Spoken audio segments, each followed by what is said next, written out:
Hey, welcome back into Eye on Agriculture. I'm Britton Rucker. We are checking in now with the Kansas Farm Service Agency to get an update on the retroactive extension of ELAP coverage for forage left standing for winter grazing. We are joined now with Zach Ducheneaux, USDA FSA Administrator. Zach, welcome to the program. It's good to see you. Glad to be here. Now, Zach, what types of forages would be included in this extension? So the extension is going to be to improve pasture with permanent vegetative cover. That's going to be the key. It's got to be permanent cover, so a perennial.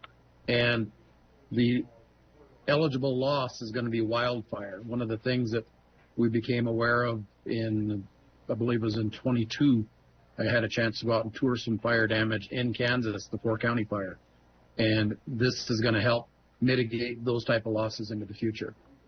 Now, what documentation would be required by the producers to benefit from this extension? As always, the more documentation a producer has, the better. But we're going to work with our producers in these enhancements or improvements we're making to the program to help them use the justification and documentation that they've got, because there would have been no reason for them to keep it. So we're going to try to be as lenient as our law will allow and as our auditors will allow, so we can get folks in the door, because the idea is to broaden this program, not to further restrict it with documentation that makes it fruitless. Absolutely. Even if guys are like, I don't know if I qualify for this program, it's definitely worth going into the office and asking?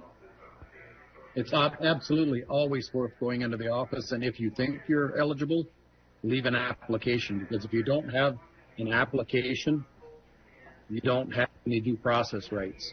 And Absolutely. That application, even if you're ineligible, helps us understand the scope and the need, so that we might be able to make an adjustment into the future that has this retroactive look, the way this ELAP change does. Yeah, Zach, kind of bottom line, you have to apply to see that benefit. Now, Zach, how soon could producers expect to see this program implemented?